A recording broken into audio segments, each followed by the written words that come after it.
Alright guys, welcome to lesson 3.6. We're going to look at two things today. One thing we're going to do is we're going to learn how to make a piecewise function continuous.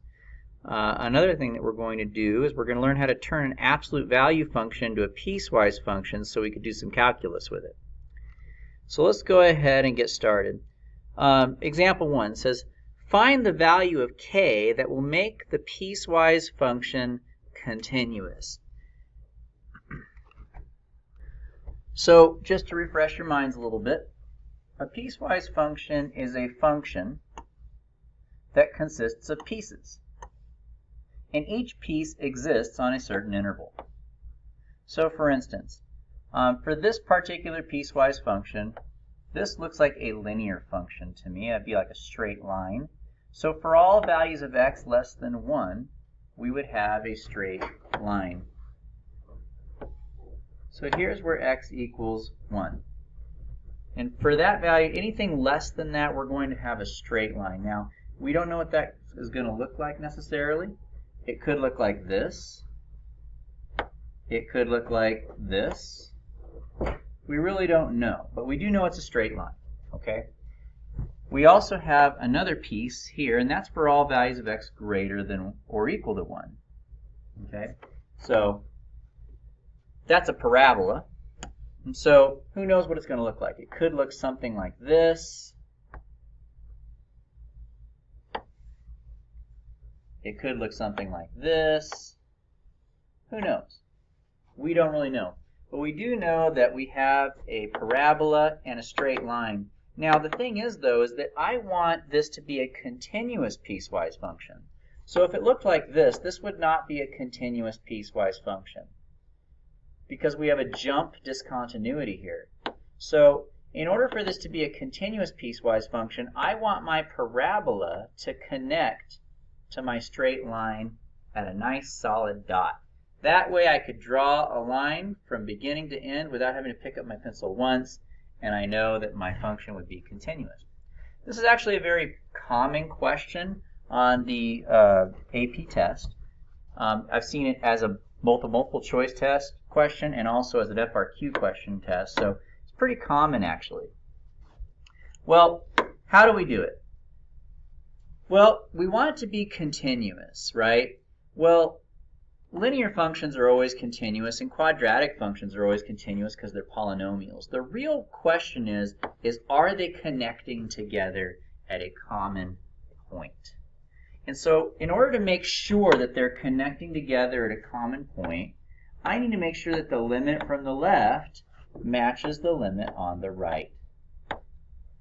Okay? And so that's basically what we're going to do to solve this problem. We're going to find the limit from the left, we're going to find the limit from the right, and then we're going to use that fact to force these pieces to connect. So here we go.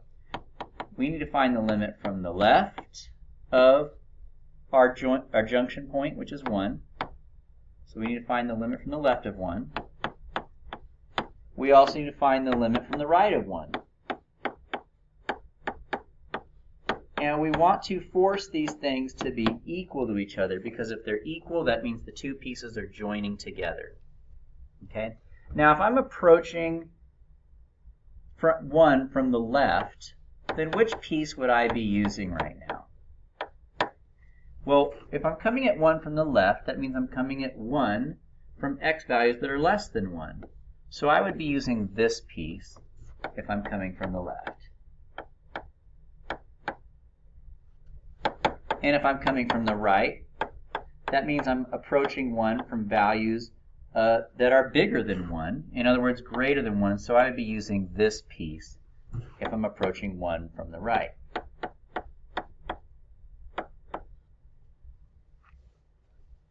The next thing we're going to do is we're just going to do some direct substitution here. So I'm going to plug in my my positive 1, both on the left and on the right.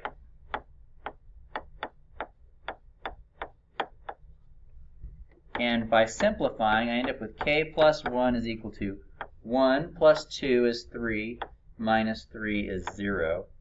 And then if I just subtract 1 on both sides, I got my k value. My k value would be -1, and there it is. So that's the solution process. Okay?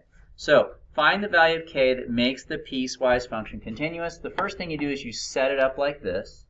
The next thing you do is you put the appropriate function with the appropriate limit. Then you just do direct substitution and finally solve for k. So it's a 4-step process. Not too bad. Let's go ahead and have you guys try one of these. Go ahead and pause the video here and see if you guys can find the value of a that will make this piecewise function continuous. So here's your setup. Just make sure, same thing I had, just that you have 7 now from the left and right because that's your junction point. From the left, you should have had this function, and for the right, you should have had this function. And then when you plug in your 7 and simplify, you should have ended up with this equation here so that when you solve it, you end up with -6/7 for your a value. Okay? So it's a very common question on the AP exam. Not too hard, so worth knowing well. All right, let's go ahead and move on to our second topic for the day, and it's actually kind of related to the same stuff, so that's why we're talking about it. We're going to talk about absolute value functions and how absolute value functions are actually just piecewise functions. So, for example, if you guys were to graph the equation, the absolute value of x, you could use Desmos or something like that, then basically you would just end up with a V shape that looks like that. But how about this? How about instead of graphing an absolute value function, why don't we graph a linear function, -x. It has a slope of -1, it has a y-intercept of 0, so I would start at 0 and give it a negative slope, but I only want to do it for all x less than 0, in other words, only on the left side of the graph. And then I do the same thing for the right side of the graph, only this time I have a positive slope, so I start at 0 and I go with a positive slope. Well, as you guys can see, if I just put 2 straight lines together, that's the same thing as just having one absolute value function. In calculus, we don't really like absolute value functions very much because they meet together at a very sharp corner called a cusp. And cusps do not behave nicely for the types of things we like to do. We'll get to it a little bit later in this year, and I'll give you more explanation why cusps cause us problems. But they just make doing calculus difficult. So what we do in calculus is if we change equations with absolute values and do piecewise functions. And when you do that, you don't have absolute values anymore. You just have pieces put together. Okay? And why we do that is because once you do that, there's no more absolute value, and we don't have to deal with that particular cusp issue. We've broken it up. In fact, that cusp happens at the very point where the lines meet, which is the number that goes there. Okay? So in this class in calculus, we like to change absolute value functions into piecewise functions. And if you had me last year, this should look familiar. We've done this before. So let's go ahead and just practice this pre-calculus skill. So right now, we're not going to do any calculus. We're going to do pre-calculus. We're going to practice changing an absolute value function into a piecewise function. So the first thing we want to do is we want to find where do the signs change. Now, what do I mean by that? Let's go back to this previous slide here. We go from a negative slope to a positive slope at x equals 0. So at x equals 0, that's where the sign changes from a negative into a positive. So I want to find, for this problem that I'm working on right now, where does the sign change? So that's step 1. Where does the sign change?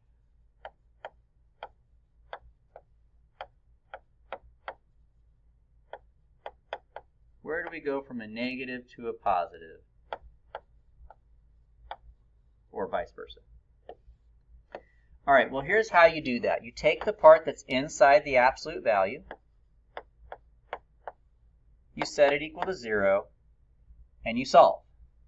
Add 6, divide by 2, and we end up with 3. That's where the sign change will occur. The next thing we're going to do is we're going to do something called the number line test. It's a very common thing that we use in calculus. We use it for a lot of different things, and this is one of the times when it comes in pretty handy. I'm going to put this x value here in the middle of the line, and that breaks my line up into two halves. It breaks it up into values of x that are less than 3 and values of x that are greater than 3. Okay? So what I want to do now is I want to figure out where does the sign change and where does it not change. So I'm going to pick a number less than 3 and I'm going to plug it into this absolute value expression here. So let's pick a number less than 3. Let's say I choose the number 2. And I'm going to plug that in for x. I'm going to do the same thing over here, but this time I'm going to pick a number that is greater than 3. So like let's say I plugged in 4. Now, let's go ahead and simplify this. 2 times 2 is 4. And 4 take away 6 is negative 2. And the absolute value of 2 is 2. Now notice how the sign changed? The absolute value changed it from being a negative 2 into a positive 2. So we had a sign change.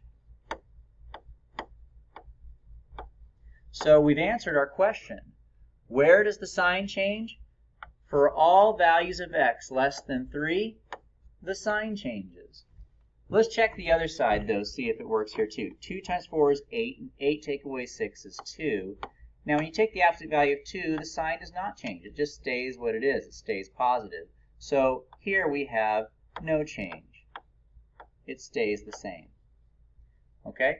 So we now know the answer to our question, where does the sign change happen at? For all values of x less than 3, that's where the sign will change. And for all values of x greater than 3, there will be no change.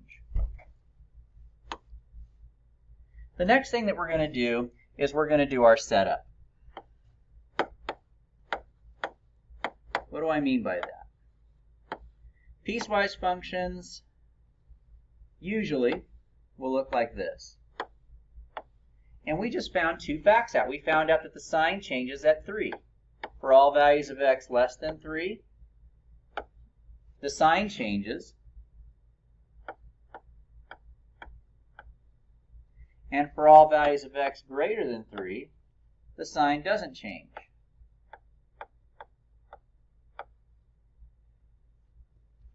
So,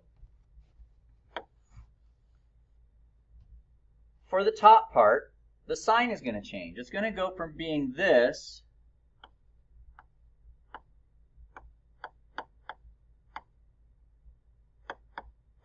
to that. I'm going to put a negative in the front because the sign will change. So for all x less than 3, we have that. So basically, we're going to have two pieces, right? And for the one that's less than 3, because of our number line test, we're going to put a negative in front of the function for that one. And for the other one, we're not going to put a negative in the front. We're just going to leave it as is. You'll notice another difference, that I'm not using the absolute value bars anymore. I'm using parentheses. And that's the whole point of this, is that we don't want to have absolute value. So what I've done is I've basically broken this V shape here, is what that graph looks like. I've broken that up into two pieces. I've broken it up to one half where you have a negative slope and another half with a positive slope. And when you put those two pieces together, you have your V shape. But instead of thinking of it as one absolute value function, I'm just thinking of it as two straight lines now. All right, so there's your setup. Your setup is to take your less than and your greater than representations, and for the one where the sign changed, you put a negative in front of the equation, and for the one where it doesn't, you leave it the same. Okay? Now, just so you guys know, for now, one of them, just put an equal sign there. It doesn't really matter which one you put it on. Sometimes you won't have an equal sign there, and we'll get to that a little bit later today. But for now, just put an equal sign there, and we'll talk about that part later.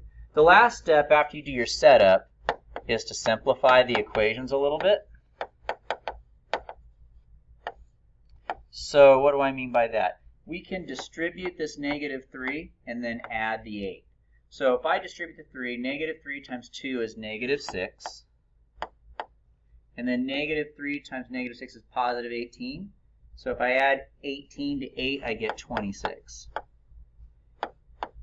And this part over here just stays the same. We're going to repeat that on the bottom. We're going to distribute, and we're going to combine. So 3 times 2x is 6x. 3 times negative 6 is negative 18. So if I add 8 to that, I get negative 10. And that's for all x greater than or equal to 3.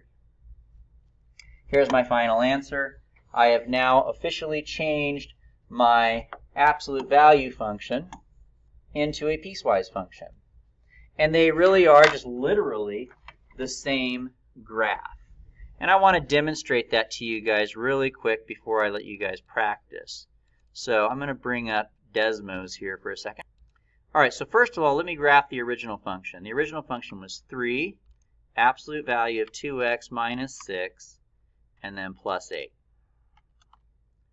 Let me zoom out so you can see the graph. And there it is. So it's represented by this blue line. It's like a V shape. But I rewrote it as a piecewise function. For all x that was less than 3, I had a piece that was negative 6x plus 26. Now that black line, see that black line? That's the left half of the graph. And then on the right half, meaning for all x greater than 3, we had 6x minus 10. And that's the red line there. So as you guys can see, we have the red line and the black line, and when we put the red line and the black line together, those two pieces, that's the same thing as just having that original absolute value function. They're literally the same thing. It's just written differently. So let's review the steps. Step 1 is to find where the sign changes. That's the thing where you have to set this equal to 0 and then do the number line test. Step 2 is to do your setup. Step 3 is to simplify. All right? So let me get you guys one of these.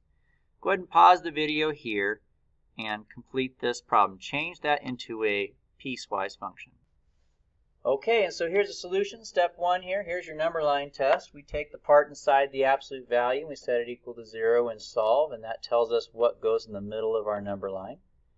And to the left, we're going to have all values of x less than 1. To the right, we'll have all values of x greater than 1. And so I'm going to plug in a number less than 1 to the absolute value expression for the left, and 1 greater than 1 on the right. Now for the one on the left, when I subtract, I end up with a negative 1, which the absolute value is going to change the sign. So once again, for all x less than 1, we're going to change the sign. And for all x greater than 1, we're not going to change the sign, because after we simplify it, the absolute value doesn't change the sign. So the next thing we do is we do our setup. We take our x is less than 1, and we take our x is greater than 1. And in this case, the x is less than 1 is the one where we have a sign change. So I'm going to rewrite my equation with parentheses instead of absolute value bars, and I'm going to put a negative in front of it because that's the inequality that gave us a sign change. And then for the other half, where x is greater than or equal to 1, we just rewrite the equation as it normally was without any sign change. Okay?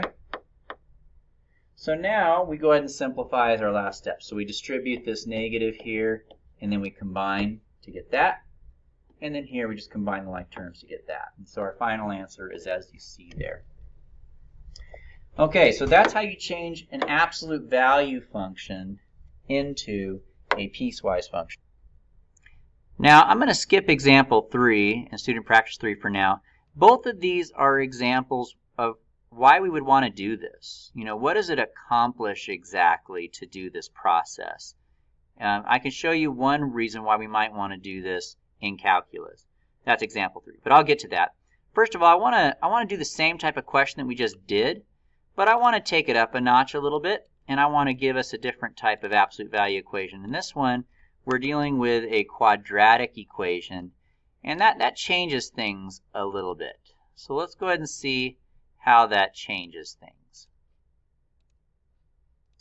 All right, so once again, we're going to start by taking the inside and making it equal to 0. Now here's where one of the changes occurs. How do you solve this? Well, you need to factor it. How do you factor? Well, you look for two things that multiply to make the front. So how about x and x? And then you look for two things that multiply to make 3, and you put them in the back of each set of parentheses. The only thing that makes 3 is 3 times 1. Now it could be positive 3 and positive 1, or negative 3 and negative 1, because you have two different possibilities. And when you're doing this factoring strategy, it's just guessing and checking. So I'm going to try them both being positive. Now, I'm going to show my work for this on the side, but I want to make sure this is right before I go any further. How do you make sure that you've actually factored this correctly? Well, you just go ahead and FOIL it out. You do first, outer,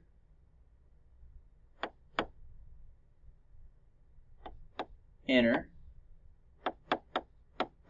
and last. And when you put all the like terms together, you should end up having exactly what you had originally. If you don't, then you pick bad numbers and you try some different numbers. Maybe it would be -1 and -3. Or maybe you just need completely different numbers altogether. But that's factoring. You guys should definitely know that. You've seen that since Algebra 1, but it's kind of a rough spot for people, so I figured I'd review it really quick, but it shouldn't seem like a total foreign concept to you. Some of you guys might have had teachers who taught it with the box method. But anyway, there's one difference so far. When you're doing quadratics, you set it equals 0 and solve. You've got to factor it first. And then what you do is you set each piece equal to 0, and you solve each factor. So I'm going to minus 3, so I get x equals -3. And then I'm going to minus the 1, and I get x equals -1. Okay? So I've got that. Now I'm going to do my number line test. For my number line test, though, this is where another difference comes into play. I've got two numbers that I need to put on my number line. I've got -3 and -1. Now -3 is less than -1, so I'm going to put that on the left, and I'm going to put -1 after it because -1 is bigger. But by having two values, that creates 3 intervals. So the interval on the left, that's for all values of x that are less than -3. The one on the right, that's for all values of x that are greater than -1. And the interval in the middle, that's for all values of x that are between -3 and -1. Okay, so we have 3 intervals that we need to test. Okay, so let's pick some numbers here. Let's pick a number that is less than -3, and let's plug it into our absolute value expression. So a number that's less than -3 would be -4. Let's see what happens there. So I'm going to get 16 minus 16 plus 3. Now the 16's cancel, so I'm left with this. And notice that that's a positive 3. So when you take the absolute value of it, you just get 3. There was no change. No change happened for that one. Let's do the next one. Let's pick a value of x that's between -3 and -1. How about -2, obviously, right? So we want to plug that now into our absolute value expression. -2 squared is 4. 4 times -2 is -8. 4 minus 8 is -4, plus 3 is -1. And that changes to a positive 1. So we had a sign change there, didn't we? The sign changes. So it seems that for all x less than -3, the sign doesn't change. But it does seem like for all x in between -3 and -1, the sign will change. Let's test the last interval now and see if the sign will change there.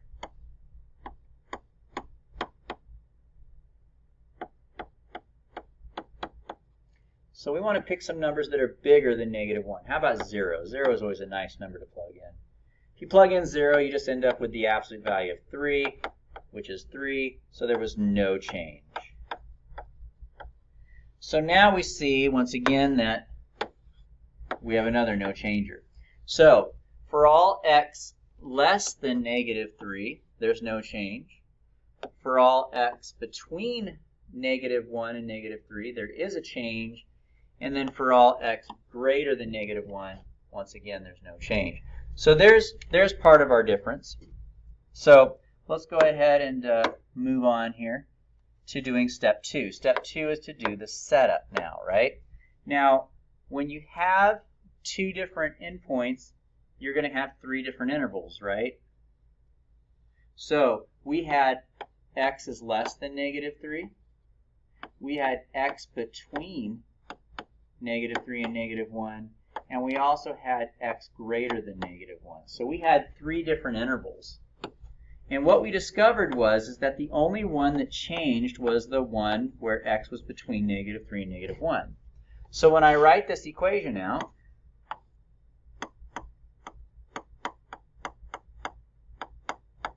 I'm going to put a negative in front of that one. But for the other two, I am not going to put a negative in the front. Now, notice I put parentheses on there. That's important. Because if you didn't have those parentheses, it would look like you were thinking that the negative only goes in front of the x, but it doesn't. That negative actually is being distributed across the entire problem. So if you wanted to write it without parentheses, the best way to write it then would be by distributing that negative into the whole thing. Okay, so there's our final answer there. You can't simplify those any more than they already are, so we're good to go. All right, but there it is. So when you have a quadratic, you can end up with 2 points on your number line, which gives you 3 intervals. And so beyond that, though, it's pretty much the same thing. So let me have you guys try one of those really quick, and we'll see how you do with that. So go ahead and pause the video here and try this exercise. See if you guys can turn this absolute value function into a piecewise function. When you unpause the video, you will see the solution. All right, guys, so here you go. We set the absolute value expression equal to 0. Here's the factorization of that expression. So we get two values, 3 and -3. So we end up with 3 intervals. X is less than -3, x is between 3 and -3, and x is greater than 3. And we plug a test point in from each interval to see what happens. So for the one on the left, there is no sign change. For the one in the middle, there is a change. And for the one on the right, there's no sign change. Now you guys might be thinking, Mr. Bailey, is it always going to be like that? No change, change, no change? And the answer is no. So you do have to actually do that test. If it was always the same, then we wouldn't have to do that, right? But no, it actually will not always work out like that, so you got to be careful. Anyway, so for x is less than 3 and for x is greater than 3, there was no change. So the equation stays the same. But for x is between 3 and -3, there is a change. So for x between 3 and -3, we're going to make the signs opposite for our absolute value expression. Okay?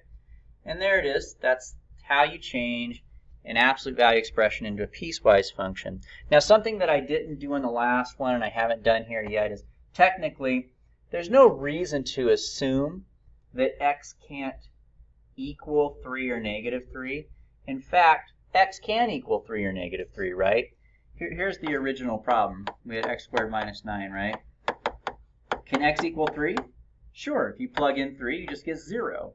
Same thing happens if you plug in -3. So you're allowed to plug in 3, right?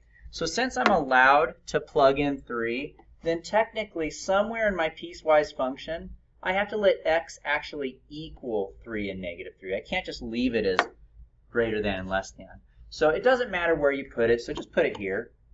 That way x can equal 3 and -3, at least somewhere in the piecewise function. It doesn't matter where you put it. Just don't put it in 2 spots. Like you wouldn't want to put it here and here, because then you're putting the -3 in 2 different spots.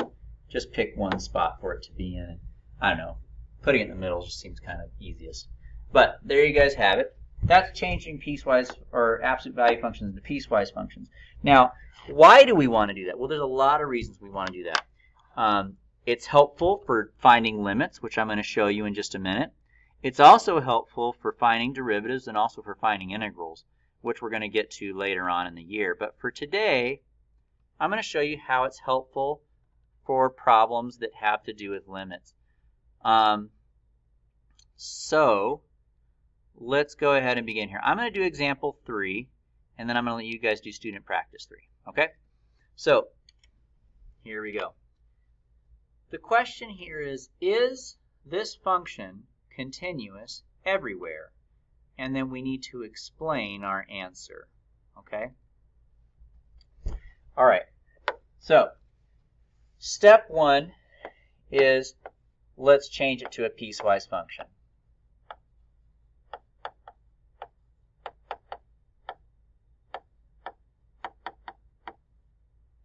Now, as you guys know, that's not a small matter, right? That we just got through doing that for the past 30 minutes, and it consists of 3 little steps in and of itself. First of all, we have to find where the sign changes. So I'm going to do this. I'm going to add 9 and divide by 3, negative 3.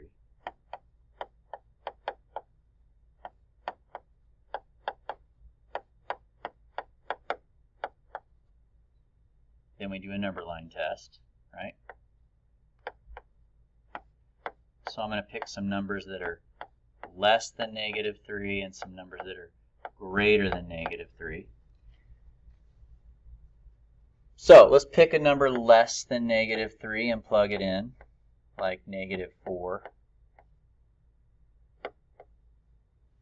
So I'm going to end up with 12 minus 9, which is the absolute value of 3. Now, if you take the absolute value of 3, you can see there's no change in the sign there. So x is less than 3 will have no change. Let's do the other side, see if it's the same. We have negative 3. We're going to pick a number greater than negative 3, like let's say 0. In which case I end up with the absolute value of negative 9. Now that absolute value will change that negative 9 into a positive 9. So for this one, we are going to change our signs. And so we're ready for our setup then.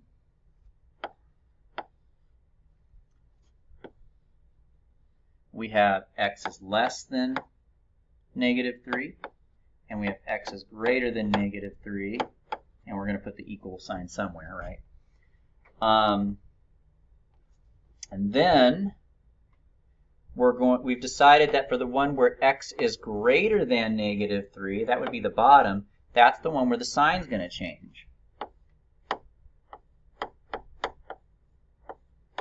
So I'm going to put a negative outside the parentheses this time, on the bottom. A little bit different than before, right? Usually it's on the top, but in this case it's on the bottom because it was the x is greater than where the sign changed.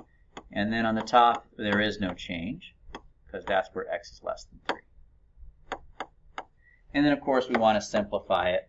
So if we simplify this, we're going to end up with negative 3x minus 4. And we're also going to end up with positive 3x plus 14. And that's going to be for x is less than negative 3. And for x is greater than or equal to negative 3. All right, so there's our piecewise function. So that's pre-calculus, though. The question is this continuous everywhere? Well, as I told you, calculus doesn't like absolute value functions, so we change it into a piecewise function. All right, and we'll show you why that's helpful to us. So, first of all, I've broken up my absolute value function into 2 pieces. And look at these pieces. What kind of a function is this? Those are both linear functions. Now, a couple days ago, I gave you a sheet with a list of a bunch of different functions, where they're continuous and where they're not continuous. And what do you guys notice about linear functions? Well, linear functions are polynomials. And polynomials never have discontinuities. So this piece has no discontinuities, and this piece has no discontinuities. So step 2 is to determine the continuity of the pieces.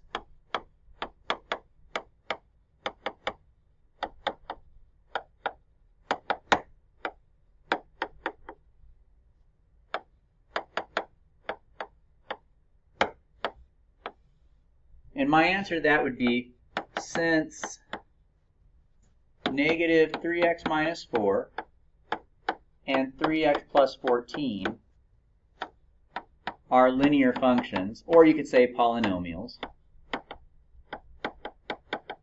they are continuous everywhere.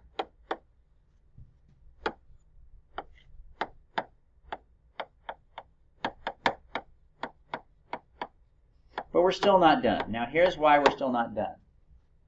Okay? The reason we're not done is because all I've done is, so far as I've used my little cheat sheet on polynomials and other functions to come to the conclusion that each piece is continuous. But here's the problem. Just because this piece is continuous and this piece is continuous doesn't mean that the absolute value function as a whole will be continuous. Because what if this piece and this piece, even though they're both continuous, what if they don't connect? In other words, what if the piece on the top and the piece on the bottom do not connect at x equals -3? Well, then my absolute value function would no longer be continuous. So not only do I have to determine if the pieces are continuous everywhere on their own portions that they exist, but I also need to make sure that the limit from the left of this piecewise function and the limit from the right of this piecewise function meet together at a common point. And so that's the third step. So let's do that. Step 3 is to determine if the junction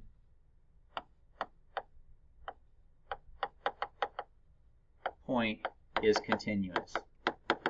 In other words, do the two places where one function stops and the other one starts, do they actually meet at a common point? Is it a continuous line? And the way we do that is that we're going to find the limit from the left of our junction point, which is -3, and we're going to find the limit from the right of our junction point.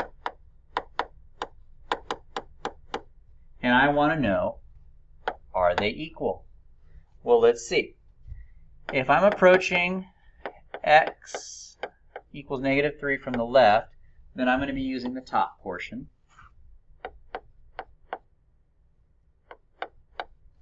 And if I'm approaching -3 from the right, then I'm going to be using the bottom portion.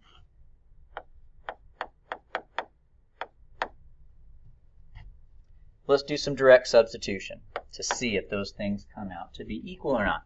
So I'm going to plug in the -3 here. -3 times -3 is 9, and 9 take away 4 is 5. Same thing over here. Plug in my -3. 3 times -3 is -9, plus 14 is also 5, and lo and behold, they're equal. That means that not only is this piece a continuous straight line, and not only is this piece a continuous straight line, but they also meet together at a common point, so we have one continuous function. So let's review our steps. Step 1 was to do what we've been doing for the past 30 minutes, which is to write a piecewise function. Step 2 is determine if the pieces have any discontinuities. So for me, both of my pieces were continuous functions, so there's no discontinuities I need to worry about there. Step 3 is to determine, do those two pieces actually meet up at a common point? And since the answer to this one was yes, they're continuous, and the answer to this one was yes, they're continuous, then basically what I have shown is that this absolute value function is continuous everywhere. There's nowhere where there would be a hole, a gap, or a jump. Because when I rewrote it as a piecewise function, both pieces were completely continuous, because they were both just linear functions. And the junction where those two pieces meet up is also a point of continuity. And therefore, this function is continuous everywhere. All right, so it's a 3-step process that I would encourage you guys to go through.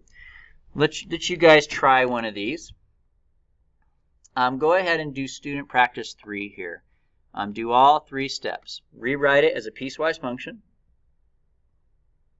Then determine the continuity of the pieces. And then decide, is the limit from the left and the right the same, so that those pieces are actually joining together. When you unpause the video, you'll see the solution. Okay, let's take a look at this one here. So we take the part that's inside the absolute value bars, make it equal 0, and solve. Do our number line test. So we have values of x less than 1, values of x greater than 1. And for the values of x less than 1, we do end up with a sign change. And for the values of x greater than 1, there is no sign change. And so our piecewise function would look like this. For all values of x less than 1, we have the same expression as the original with a negative in the front and parentheses instead of absolute value bars. And for the other one, it stays the same, just parentheses instead of absolute value bars. Now you can write your answer like this, but some of you guys might have noticed also, by the way, that you could do x minus 1 over x minus 1. You could simplify that a little bit. Those x minus 1 divided by x minus 1 is just 1. But there's a negative, so you have negative 1. For here, you get a positive 1. Either one of these are good, and they're both actually helpful in determining the answer to the question. So that's step 1, is rewriting it as a piecewise function. Either one of these would have been fine. Now let's move on to number 2. Here's where we see that, first of all, our first example of why this function is not continuous everywhere. Because the pieces are quotient functions. When you have an expression over another expression, anytime the denominator equals 0, then it's not continuous everywhere. So if x equals 1, then the bottom would equal 0, and therefore these pieces have discontinuities in them, don't they? So the pieces are not continuous everywhere, and therefore the original function cannot be continuous everywhere. But we could still go even further. If we approach 1 from the left and 1 from the right, well, from the left would be this function, right? And from the right would be this function. But if you look at the simplified version over here, if I'm approaching 1 from the left, the limit will be negative 1. But if I'm approaching from the right, the limit will be positive 1. So the limit on the left and right are not the same. So not only is the function undefined at those points, but the limit doesn't exist either. So there's actually a couple reasons why we could say that this function is not continuous everywhere. In fact, I want to graph the original function for you guys and kind of show you what our results look like graphically. All right, so I'm going to graph our function here. We have absolute value of x minus 1 divided by x minus 1. And as you guys see, these two blue lines represent our function. And as you guys can see, we have two different pieces, and they're not meeting at the same spot. And that's why the limits didn't exist. Here, the y value is negative 1. We're approaching a y value of negative 1 from the left, but from the right we have a y value of 1 we're approaching. So the limit doesn't exist because we have a jump discontinuity. But also, the function doesn't exist at x equals 1. Whether you're down here or up here, the function just doesn't exist at x equals 1. And so because of those two different criteria, we can say that this function is not continuous everywhere. And here's our explanation of that. A, you could say because the pieces have discontinuities at x equals 1. Or you could say B, because the limit from the left and right are different. All right? And that does it. Closes out our lesson for the day. And wish you guys luck with the homework, and we'll talk to you later.